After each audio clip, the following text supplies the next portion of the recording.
offense. How are you seeing the adjustments being made by opposing teams now that there's a little more film? I mean, yeah, Corbin's a very physical player, so some teams are trying to see that, get a little physical, but he's a young player, and he'll find a way to get through this kind of like these last few games and in some foul trouble, not being able to play as much. But I feel like he's a really good player, just kind of young, just getting used to the type of game, used to what fouls are going to be drawn, and I feel like he can come up a lot from that. Regis looks like he's getting really comfortable. You got Bo looking a little more comfortable. I mean, how important is it for you older guys to get those younger guys up to speed as those adjustments keep getting made? I mean, it's huge to have those guys be able to catch up and like be able to score these points, be more comfortable, just play a lot more calmly. You can see like from the last few games, they've both been playing a lot more calmly, and that's huge because when you look up at the scoreboard and everyone has like 10 points up there, it's very huge for a team rather than just having one person have like 20, another person have 20, and then everyone else no one scoring. It's very great for, especially with our offense, have equal balance and everyone just equal calmness going on the team. Were shooting well from outside. Jake was shooting well from outside. It seemed like they were really cutting off the lane. What were they doing defensively that was kind of maybe altering how you guys typically approach it? I mean, it's a very good team. They just beat BYU, and what they did was they just kind of like closing the lane very hard. They were very help side. So I guess what our big thing for offense was just try and set solid screens deeper. Gave our shooters a lot more room to operate and work, and luckily we were hitting today, so it was good. It seemed like you were open a little bit again. I mean, how are those ebbs and flows kind of affecting your scoring so far? I mean, I don't think it's too much affecting my scoring. I think it's mostly on me just hitting shots, trying not to worry about the defense too much. Yeah, obviously they scout a little more as the season goes on and stuff, but I think it just comes down to myself and just being confident and just putting it in. Before the game, you're not really necessarily part of the warm-ups with the injury. I mean, you're kind of on the bike, you're getting ready for the game. How are you kind of getting up to speed quickly once the game starts? I mean, obviously I'm on the bike for a while over there, so I mean it's like 15 minutes, which you can get a couple miles, like 4 miles in by that point. So I'm usually pretty loose, not a sweat going after the bike. And then once we come back out again, I'm with the team for the last 20 minutes. So by the time the game comes, I'm good to go. How are you seeing things open up as guys around you are starting to step up? You had Corbin start to step up, Regis is getting more comfortable, and it seems like it's opening up some more things for you. I mean, how are you seeing these guys breaking out affect you? Yeah, no, obviously when everyone steps up, it opens up stuff for everybody on the team, not just me. Regis obviously is playing really good lately, Corbin too, and then Ethan, Jeff, and everybody else too. Carter just all driving in, kicking it out. Just opens up for everybody, not just myself.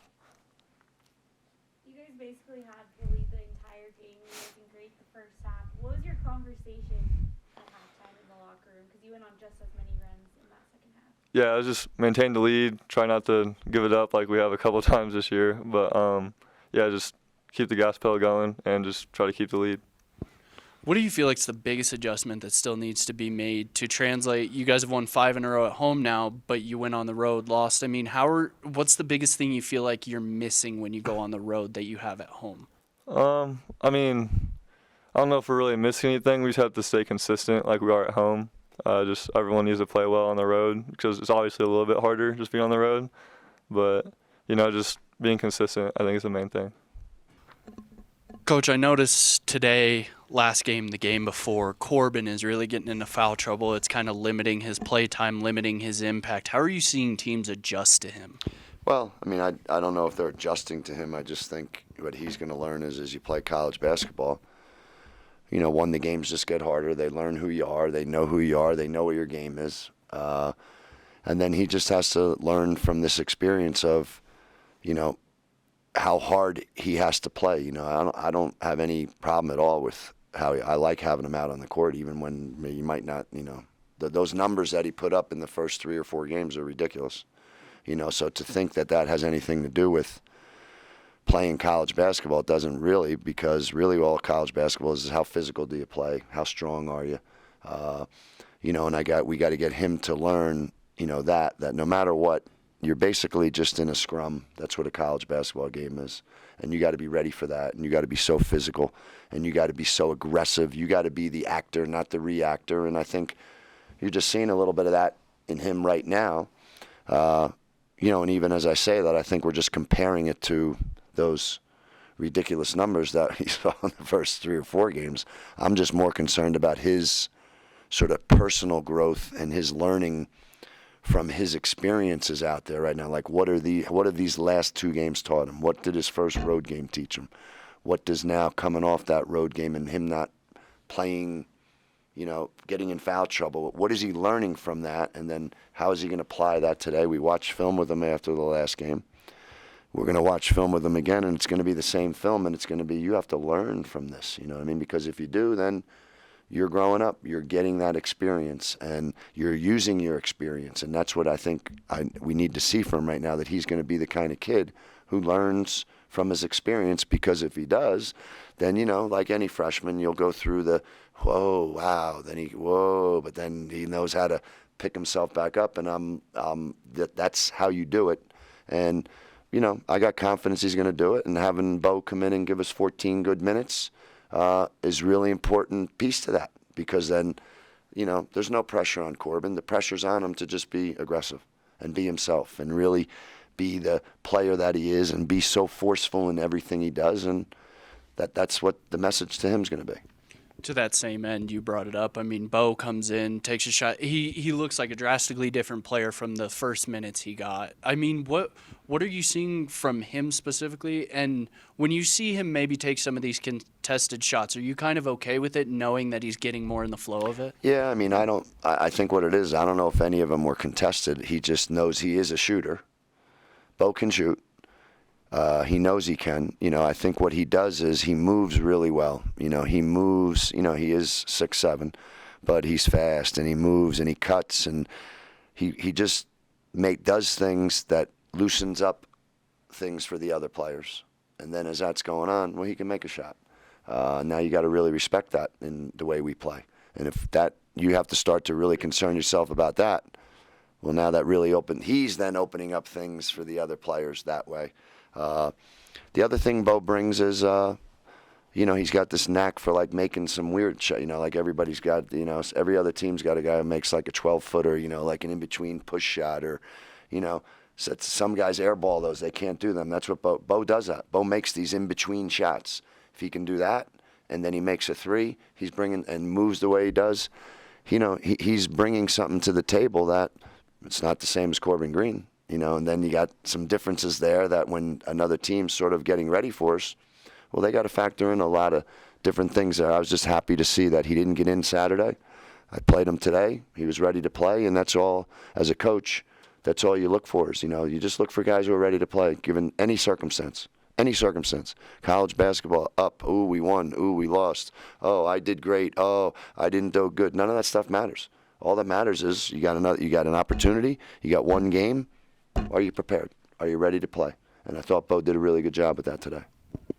Coach, you talk so much about, okay, our defense is what we do. That's what we have to do. That's going to be just habitual at this point.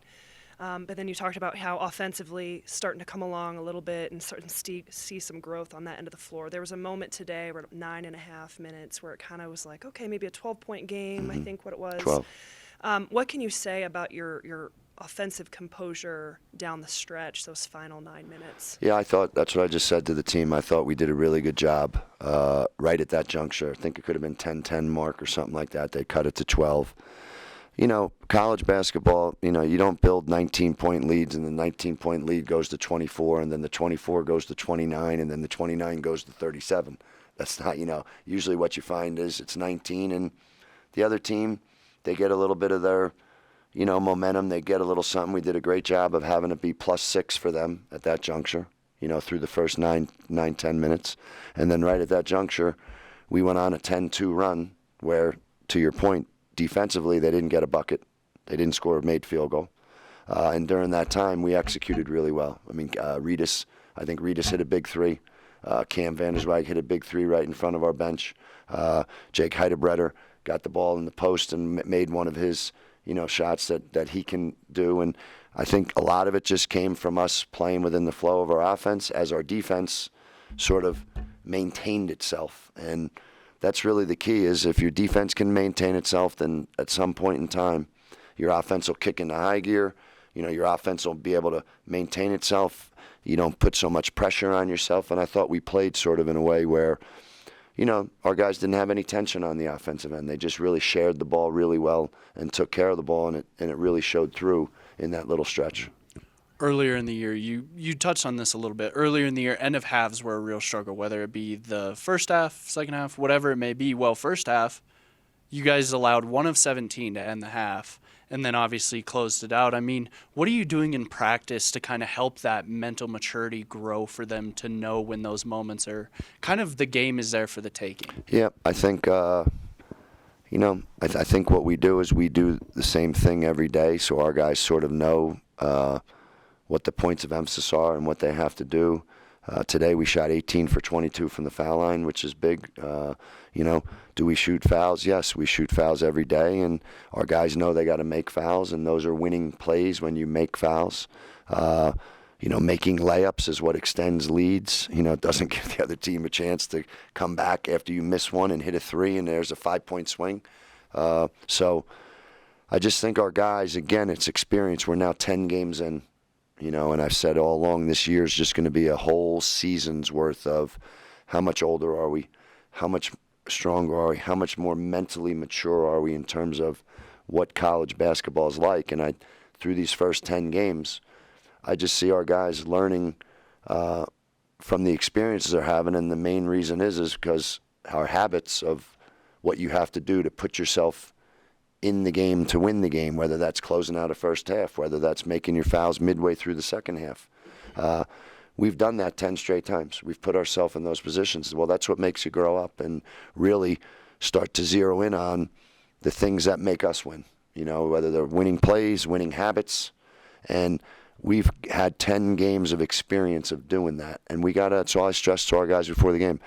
That's first and foremost. That's all I want to see every game. Because if you do that every game, then you know what? You grow up. You grow up and you teach yourself how to take the next step.